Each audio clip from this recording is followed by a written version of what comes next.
আসসালামু আলাইকুম প্রিয় দর্শক, আমন্ত্রণ জানাচ্ছি বুলেটিন বার্তা লালমনিরহাট মধ্যরাতের সংবাদে।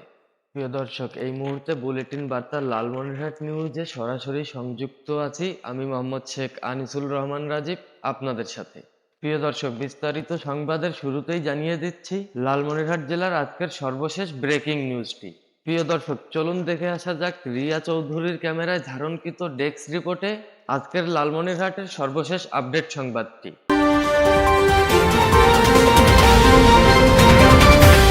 উত্তরের সীমান্তবর্তী জেলা লালমনিরহাটে সর্বনিম্ন তাপমাত্রা রেকর্ড করা হয়েছে 7.1 ডিগ্রি সেলসিয়াস।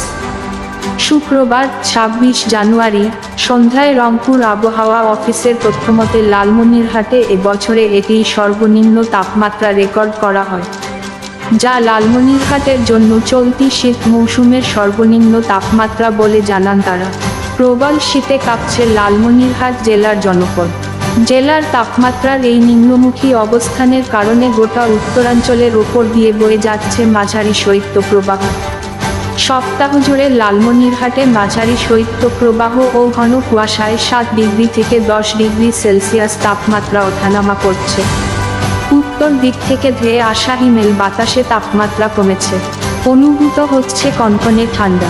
এতে জেলার দরিদ্র, অসহায় ও ছিন্নমূল মানুষ চরম ভোগান্তিতে পড়েছেন।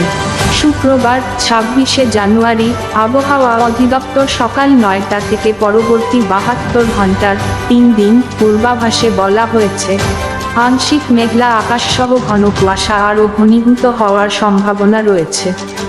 মধ্যরাত থেকে সকাল পর্যন্ত এই ঘন কুয়াশা বিরাজ করতে পারে বলেও জানান। কোথাও কোথাও তা দুপুর পর্যন্ত এই তাপমাত্রা অব্যাহত থাকতে পারে। এই সময়ের মধ্যে কুয়াশা বাড়লেও তাপমাত্রার এই পরিস্থিতি অপরিবর্তিত থাকতে পারে। এদিকে কষ্টে থাকা নিম্ন আয়ের মানুষজনের শীতবস্ত্রের অভাবে ভোগান্তি বেড়েছে। অনেকে খড়কুটোয় আগুন জ্বালিয়ে শীত নিবারণের চেষ্টা করছেন, তাতেও দুর্ভোগ কমছে না। ইতিমধ্যে শীতে কষ্টে পড়া মানুষ আগুন পোহাতে গিয়ে জেলায় 2 জন অগ্নিদগ্ধ হয়ে মারা গেছেন। এছাড়া আরও কয়েকজন অগ্নিদগ্ধ হওয়ার খবর পাওয়া গেছে।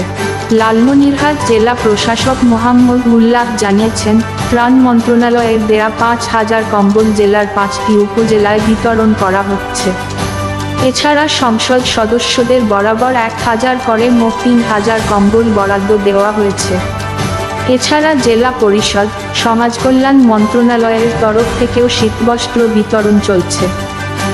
প্রিয় দর্শক, পরবর্তী সংবাদ দেখার আমন্ত্রণ জানিয়ে বুলেটিন বার্তা লালমনিরহাট নিউজের সংবাদ আজকের মতো শেষ করছি। এতক্ষণ সঙ্গে থাকার জন্য অশেষ ধন্যবাদ। প্রিয় দর্শক, বুলেটিন বার্তা লালমনিরহাট নিউজ সরাসরি ইউটিউবে দেখতে ব্রাউজ করুন youtube/বুলেটিন বার্তা লালমনিরহাট। আল্লাহ হাফেজ।